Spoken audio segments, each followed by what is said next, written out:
Gwendolyn and Gabe are moving in with Garrison. I don't think it's a good idea. If I don't love you, blame yourself. That's intense, right? Well, bear with me, because today's tale goes deep into heartbreak, strength, and the unvarnished truth about one of TV's most closely watched families. Hi guys, welcome back to the channel. If you haven't already, don't forget to press that subscribe button and thumbs up this video. I promise you won't want to miss what we're going to discover together. Did you ever witness a family disintegrate on national TV only to pick up the broken pieces and hew Jack other tighter? That is exactly what last week's Sister Wives episode provided. Devoted viewers who've been along with the Browns through the years of turmoil were left reeling as the family openly dealt with the tragic loss of Garrison Brown. No one saw it coming. In a remarkable display of vulnerability, the Brown family permitted TLC cameras to film their loss, providing a glimpse into their sorrow as they grieve the loss of a son, a brother, and a cherished family member. And just when you think you've witnessed raw emotion already, Janelle Brown showed us what true strength is. As always, she was the rock that kept her loved ones grounded. Last week, we saw her courageously recount the day her world came crashing down.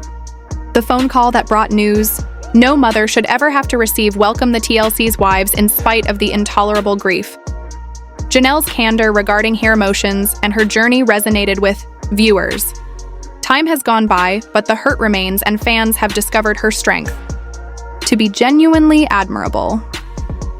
While the one-year anniversary of Garrison's death went by, Janelle turned to Instagram following Sunday's show to express her gratitude to her fans for their boundless kindness and support. She acknowledged it had taken a while to come to terms with the fact that they had done all they could. She recounted of a battle many secretly faced, the cruel power of the mind to see how hopelessness in the heart where circumstances argue. Otherwise, it was a moment of candor many would identify with, reminding us how messy grief can be. Just when it seemed like the story couldn't get any more emotional, Janelle shared a decision that might surprise many. After spending a week in Flagstaff surrounded by constant memories of her son, she realized it was time for a new beginning. Everywhere she turned, there were reminders of Garrison, and while those memories were precious, they also made moving forward impossible. As the episode progressed, audiences also learned that Garrison had been fighting silent demons during the COVID-19 pandemic. Janelle shared that he would at times resort to binge drinking, resulting in hazardous blackouts. It's a sad reminder of how personal battles can quietly devour even the strongest minds. In a heartwarming closing moment, Janelle revealed her appreciation for the constant support and love from fans. She confessed that though healing is a slow process, kindness from strangers and dedicated viewers has allowed her to get through the impossible days with less difficulty. And if you believe that this is the end of the Brown family saga, think again. There's plenty more to come and you don't want to miss it, so be sure to hit that like button, subscribe if you're new here, and leave your thoughts in the comments below. I'd love to get your feedback. Janelle Brown posted a message to her followers that resonated on a deep emotional level. She spoke of the wonderful significance of her children, and particularly her grandchildren, as the real wellspring of life in her existence. She said to her viewers that her belief promises her that she will see Garrison again one day, and that faith gives her a sense of peace she clings to. In a heartbreaking revelation Janelle shared about the last day of Garrison's life, viewers learn more than they ever anticipated from the most recent Sister Wives episode. As Janelle, accompanied by her daughter, Maddie, discussed those last few hours in tearful detail, she had shared that she and Garrison had been texting each other throughout the day, something that was not unusual between them. It was actually routine. They talked several times a day. Have you ever gotten a bad feeling about someone you love only to rationalize it away?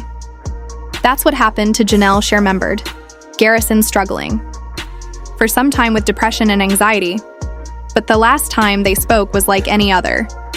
Janelle took the initiative to call often to check in, to be a lifeline for him when times were hard. She felt connection counted, and it did. The scene showed something. Even die-hard viewers didn't realize Garrison had been drinking a great deal that night. And since this wasn't an infrequent habit in his downtimes, Janelle wasn't concerned when his responses abruptly ceased. Throughout the night, she was comforted in the high knowledge that his brothers, Hunter and Logan, had vowed to check on him. Have you ever thought of a loved one Being in good hands only to later discover that life had other sinister plans in store? That's what makes this account hit even harder. Janelle explained to the cameras that Garrison cycled. Some days he was wonderful, and then without warning, he'd slide into binge. It was a heartbreaking cycle one the family quietly hoped would pass with time. Unfortunately, the following morning, Janelle was delivered. The devastating news that Garrison had committed suicide in the face of agonizing loss. What caught fans' attention was Janelle's poise, particularly in how she discussed Cody Brown. Sister Wives viewers have not been shy about their annoyance at Cody with a lot of fans being the first to point fingers and brand symbolic torches in his direction. Yet Janelle took the high road. Garrison likewise was profoundly affected by his experience. There, Janelle remembered how much it meant to him, working on the ranch, with family creating memories that would later be even more meaningful. The attachment to that site made the decision seem so natural, so inevitable. Have you ever been so attached to allocation that regardless of where life leads you, it remains home? That was Wyoming to the Browns. She did not use her suffering to attack or speak ill of him.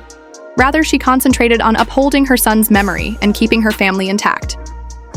That sort of fortitude amidst unimaginable tragedy is something that left viewers profoundly moved. And just when you think that this family's tale can't possibly get any more real, there's even more to come in the episodes ahead. Stick with us because you won't want to miss what's coming next. Even amidst the agony of unbearable sorrow, Janelle Brown opted to conduct the process with dignity and humility. Rather than talk badly about her former husband, the emphasis was on properly burying their dear son.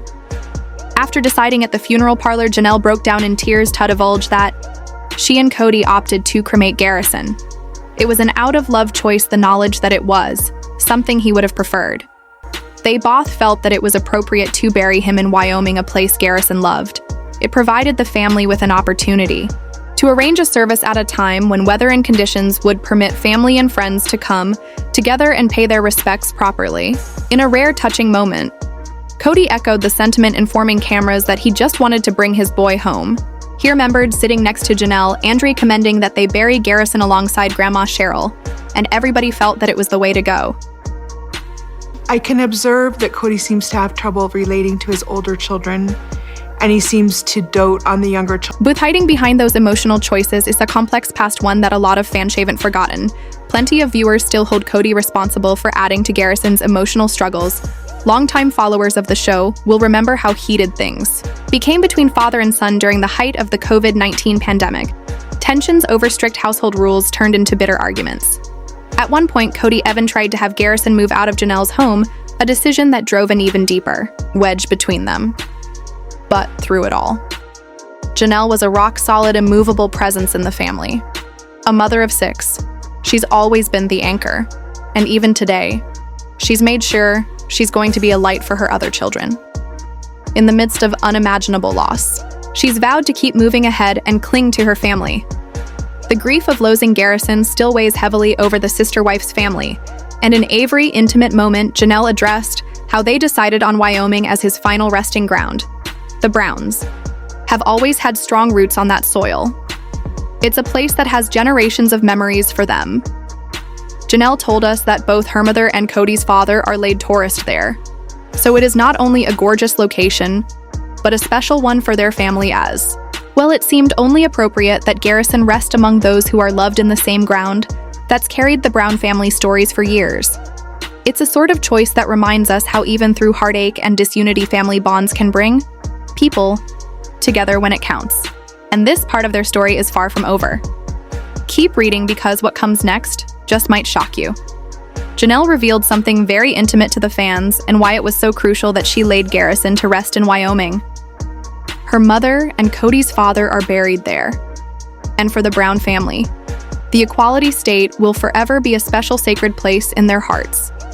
It's a land that is woven into their family history, with summers spent working the ranch and gaining life, lessons that made them who they are. Maddie Brown was also on the show, reminisces about summer spent in Wyoming. She informed the audience it was likely the closest they'd ever have to actual roots given their history.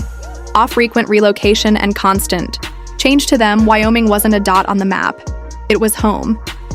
It's why when Cody spoke softly, "I just want to take him home," Janelle already knew there was no need for the lengthy debates or discussions. It was the proper decision for their son.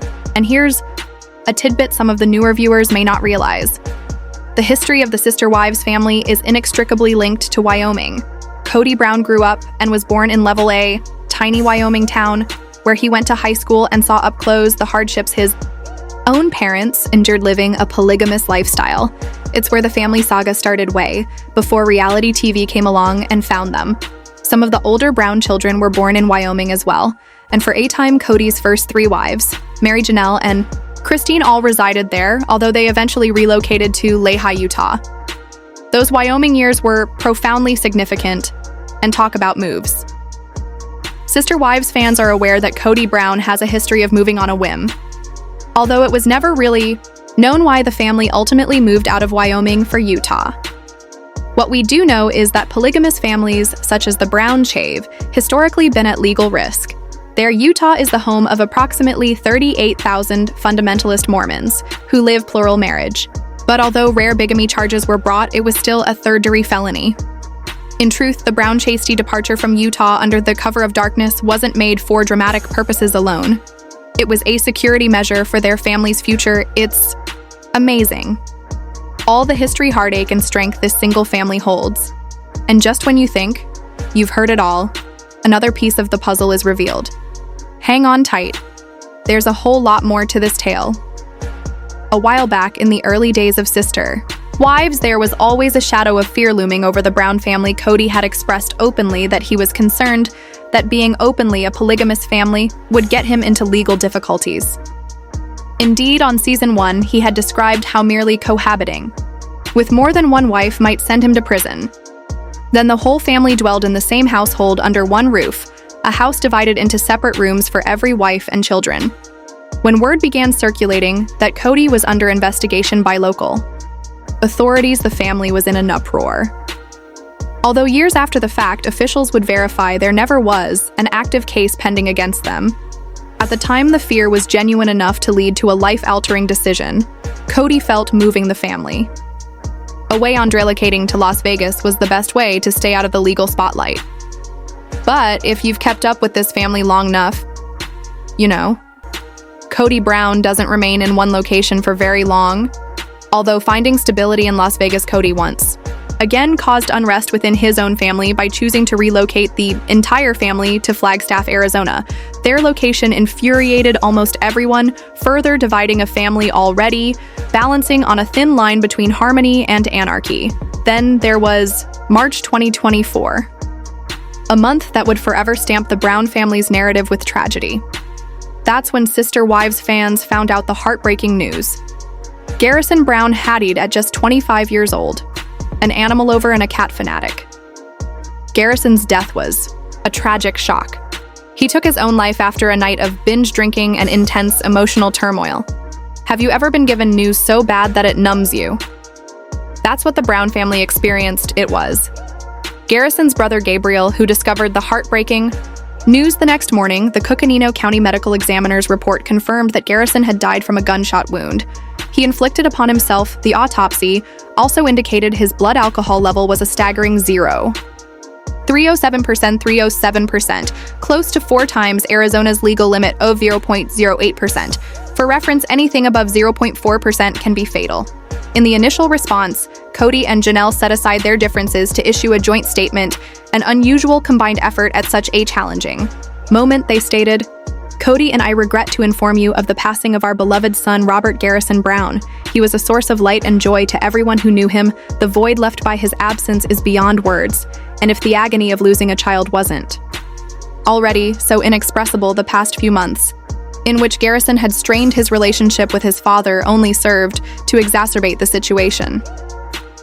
It's a reminder of how fragile relationships can be, and how sometimes the things left unsaid hurt the most.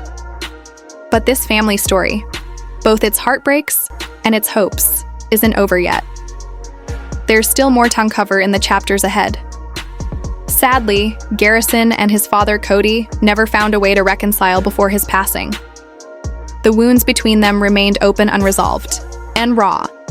In their joint message to the public, Cody and Janelle gently asked for privacy, requesting that people join them in honoring Garrison's memory instead of focusing on the fractures within the family. On the most recent episode of Sister Wives, fans saw something they don't often get to see on reality TV: raw, honest pain. They are very different politically and just beliefs in general. They're very, very different. The show dropped its typical prettied-up Fadeto reveal the bare emotions of a family dealing with intolerable grief. It was a personal, heartbreaking page in a book that viewers have watched unfold in seasons of change, heartache, and temporary victories. This wasn't an episode about loss. It was about the unseen heaviness that grief weighs on the survivors. It traced the family matriarch, always composed, always steadfast, as she bore not only her own loss but became the rock upon which the others leaned. While cameras recorded her silent courage, she let herself recall the frozen instant her world irrevocably changed, the dreaded telephone call every parent fears. Did you ever get a message that freezes your heartbeat in midair? That was her moment. But even despite unimaginable sorrow as the seasons changed and the stinging of loss listened to a dull hurt, she began to speak out. Fans have seen her change, observers discreetly remarking on the dignified way in which she has met this tragedy in the aftermath of the show's airing. She made a series of heartfelt posts on social media to thank the myriad people who wrote in to offer their support. It took time, she conceded, but I have accepted the fact that we did all we could.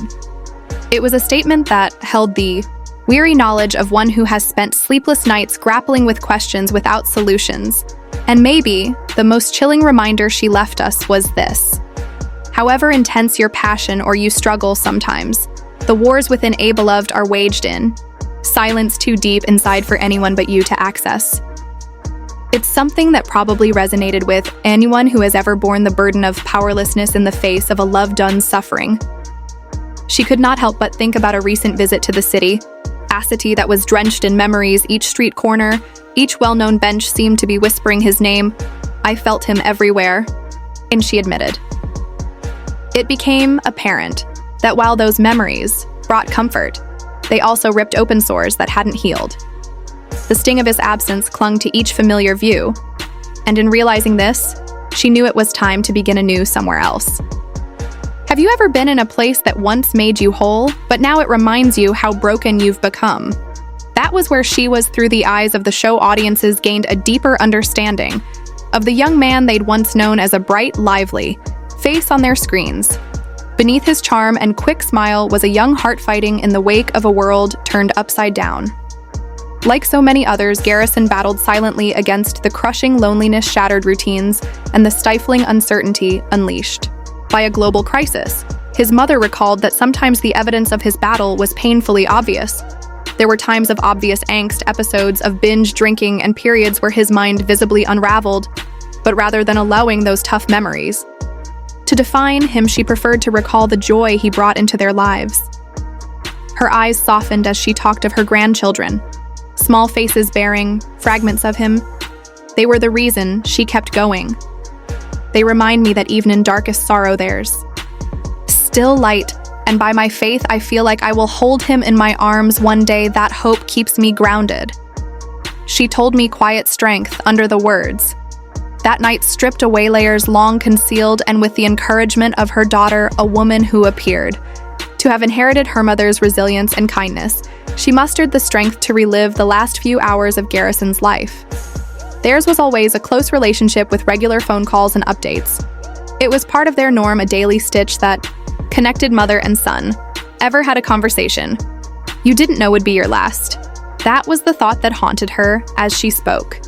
They had been texting back and forth all day, a normal rhythm between mother and son.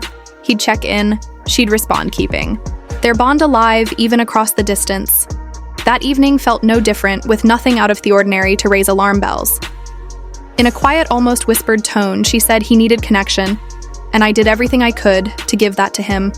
When darkness fell and the quiet lasted longer than it was wont to, she did not panic. She recognized the rhythms. Garrison's mood was an unstable cycle, sometimes steady and serene. Yet at others, stuck in the haze of booze and racing thoughts, it was a part of the agonizing. ride they had been struggling so assiduously to share with him. There was some reassurance in the knowledge that 2 of her other children had intended to go and check on him before she retired for the night, airing of care around their brother. But by morning, all this changed. The revelation struck her like a bolt of thunder, leaving her breathless and her world in pieces. Her son was dead on his own terms, as if he'd chosen that fate to leave the world poorer for his loss. Throughout it, he remained calm. She didn't crack. She didn't blow up or lay blame. Though many fans pointed fingers at Cody Time roommate and former friend who had once been a part of their household. Instead, she opted for graciousness over gall. Even as their lives had gone their separate ways, even as disputes had erupted notably over control and differing viewpoints they shared in the difficult choices regarding their son's goodbye. Once they had made the arrangements for the funeral home, they collectively decided that what they wanted to do reflected the love and respect they still both had for Garrison, a decision made not out of anger but with understanding and compassion. During the process of making arrangements, they decided upon a final resting place that felt deeply significant. It was a place full of family history where generations had found peace and where remnants of laughter still hung in the air. Relationship with his older children, a lot of them were really, really good. Christine left and all that changed. "We knew he loved it there," she said quietly. It was the only place that really made sense. After much consideration, they opted for a cremation. This choice wasn't impulsive. It gave them the freedom to arrange a ceremony at a more peaceful time of year 1 that would give everyone the room and readiness to say goodbye in a proper manner. "It gave us time to breathe," she said. "Time to prepare, time to really honor him." Her former husband felt the same way. He recalled sitting by her side. They both exhausted from the burden of it all, simply saying, "I want to take him home." At that time, in spite of everything that had ever driven them apart in their past, their uncompromising love for their child was the only thing that still bonded them under the same sky he had marveled at. During life, they decided to bury him alongside another cherished family member, while others have faulted her ex-husband for choices that could have led to their son's problems, particularly in heated arguments over strict policies. During the pandemic, she wouldn't allow bitterness to grow. There had been times when threats had been made to take their son away from home, memories that now cut more sharply. But throughout, she remained resolute. She was the calm anchor of her children, a haven from the storm. Her resilience lay not in denial, but in confronting her sadness. She took the pain instead of shying away from it. By embracing the intensity of her sorrow, she gained the strength to keep going, a shining light for the family at their lowest moment. While struggling with her suffocating loss, she made the everyday decision to get up to continue to show up for the family behind her sorrow, became a deep witness of a mother's limitless love. The camera suddenly picked up pieces of her story. The true story played out in the unseen moments no one witnessed. How she hesitated as she walked past his favorite places. How she cried when she believed that no one was looking, and how she gently spoke of him to her grandchildren, making his memory fresh in their hearts. Healing was anything but linear. On some days, the burden was too much to bear, memories pummeling her with relentless waves taking her breath away. But still she persevered, preparing meals, telling stories, making short trips with her daughters. She grew flowers he adored, kept a garden in his memory, played his favorite music, lit candles, and wrote memories into journals. In these little private gestures, she incorporated his spirit into the tapestry of her new life. She wasn't a hero, just a mother coping with loss. In the only way she could, truthfully, graciously, and with an unbreakable determination to keep going. With each change in season, so too change. The trials and brief moments of beauty, spinning new tales into the family's constant journey.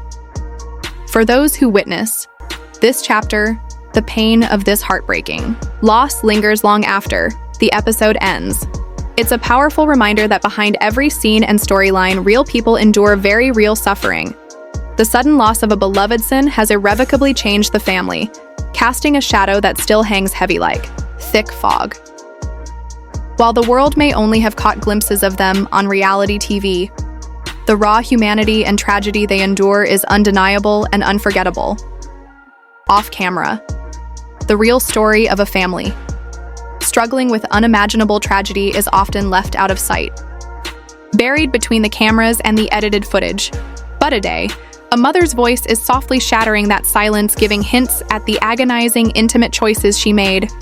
Following her son's death, among the Toast decisions was where he would live forever. For her, there was no other answer, and one as profound as her grief. She would lead him back to a land of green fields, warm summers, and memories, thick and new as the mountain wind, where her own heart continues to find its anchor where she buried her. Sun is so much more than a spot on a map.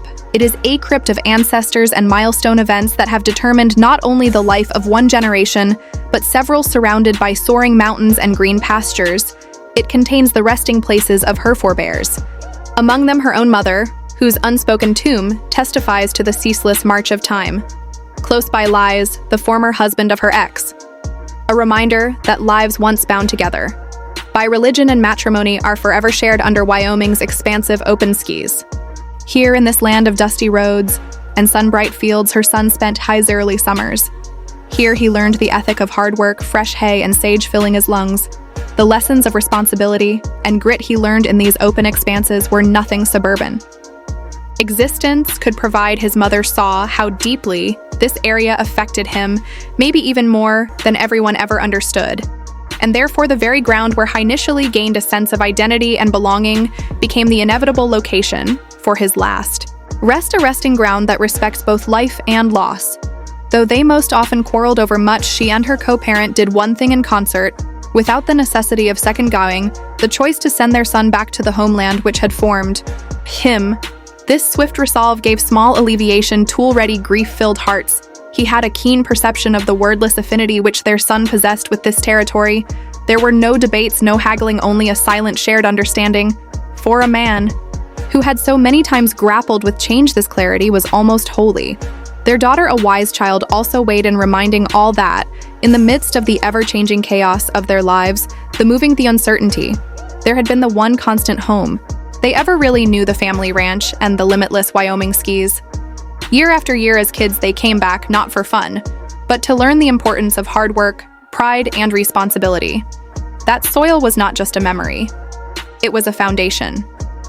Therefore, when the time came to determine where their son would lay, there was no need to hesitate.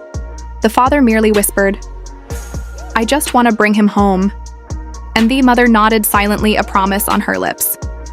Her hands were shaking and her heart was in fragments, but she did so. Anyway, brought her boy home. This soil is not just dirt and rock. It is where love grew, where hope found root, and where suffering etched its tale into their family's history. Few beyond their community will ever catch the whispers the wind brings here, the tales of joy, sorrow, and strength. Currently, it carries pain. Yes, but it also carries peace. And for a desperate mother seeking calm, that is sufficient. Thank you very much for watching. If you haven't yet, kindly subscribe to my channel and wait for daily updates.